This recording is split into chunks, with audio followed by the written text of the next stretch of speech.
Hey guys, আসসালামু আলাইকুম। Sadia blog থেকে আমি সাদিয়া ওয়েলকাম করছি আপনাদের সবাইকে। আশা করি আল্লাহ তাআলার অশেষ রহমতে আপনারা সবাই ভালো আছেন। আলহামদুলিল্লাহ, আমি আমার পরিবারের সবাই অনেক ভালো আছি। ভিডিওর থাম্বনেল দেখে হয়তো আপনারা গেস করতে পেরেছেন এটা কি ধরনের ব্লগ হতে যাচ্ছে। সো আমি আর কি বলবো, যাই হোক, ফাইনালি আল্লাহর রহমতে মিমের কাবিনটা হয়ে গেল। আমার ছোট বোনের কাবিনটা হয়ে গেছে। আপনারা সবাই দোয়া করবেন ওর জন্য, ওর বিবাহিত জীবন যেন সুখে শান্তিতে কাটে। চিংড়ি মাছ আর রুই মাছ এগুলো কাবিনের আগের দিন আব্বু এনে দিয়েছিল, সেগুলো ফ্রিজে রেখে দিয়েছি। আর অন্যদিকে বাবুচিরা দই বানানোর জন্য দুধ জাল করছিল, সেটা তোমাদের সাথে একটু শেয়ার করেছি।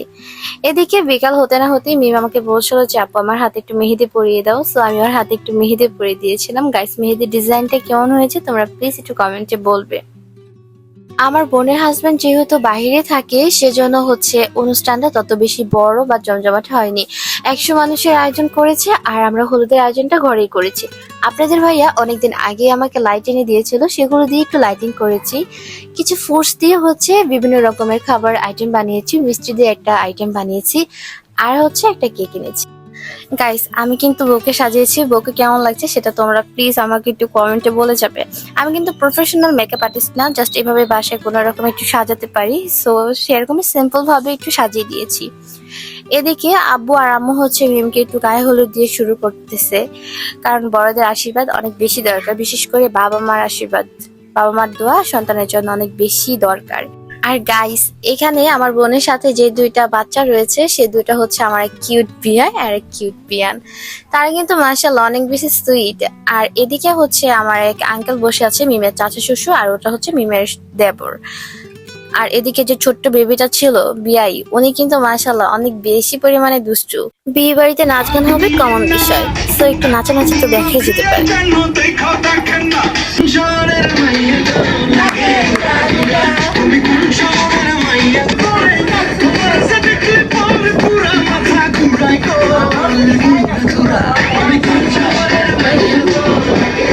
বিয়ের কিছু রিচুয়াল আছে, সেগুলোই এখানে মানা হচ্ছে। মিমকে ধান দুবলা টাকা পয়সা দিয়ে একটু বরণ করা হবে।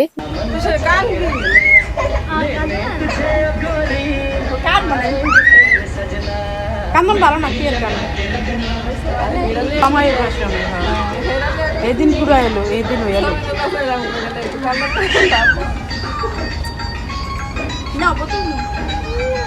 তাহলে খেলো না,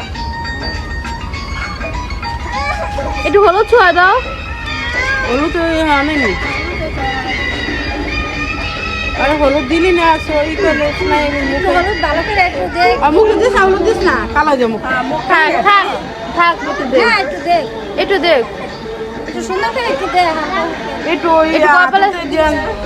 হাতে দাও, একটু হাতেও দে, কারণ তার তো আজ বিয়ে। এদিকে তো আমার কাজিনদেরকে মাশাআল্লাহ রং দিয়ে পুরো নীলে নীল বানিয়ে ফেলেছে। সবার লালে লাল হয় আর নীলে নীল হয়েছে, কারো ফেসে বোঝা যাচ্ছিল না। গাইস, তোমাদের কাছে আমার রিকোয়েস্ট, আমার ভিডিওটা যদি তোমাদের কোথাও ভালো লাগে তাহলে আমার চ্যানেলটা সাবস্ক্রাইব করে পাশে থাকা ছোট্ট বেল আইকনটি প্লিজ একটু চেপে দিবে, আর লাইক কমেন্ট শেয়ার করে দিবে। এদিকে খাবারের কিছু আইটেম আমি তোমাদের সাথে শেয়ার করছি। আমি সবগুলো ভিডিও করতে পারিনি, কিছুটা ঘরের ভিতরে ছিল, কিছুটা বাইরে ছিল, সেই জন্য। আর আমি যেহেতু বউকে সাজিয়েছিলাম, তাই আমি ওইখানে একটু বেশি পরিমাণে ভিজে ছিলাম।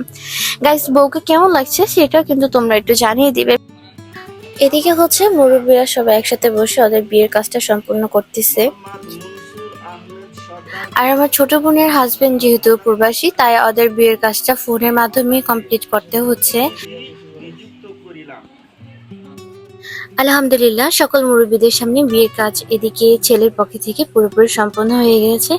তারপরে আমার বোনের কাছে গিয়েছে, বাট ও অনেক বেশি নার্ভাস ছিল। এটাও আমাকে অনেকবার বলেছে যে আপু আমার ভীষণ পরিমাণে ভয় করছে। এটা হয়তো প্রত্যেকটা মেয়ের বিয়ের ক্ষেত্রেই হয়ে থাকে।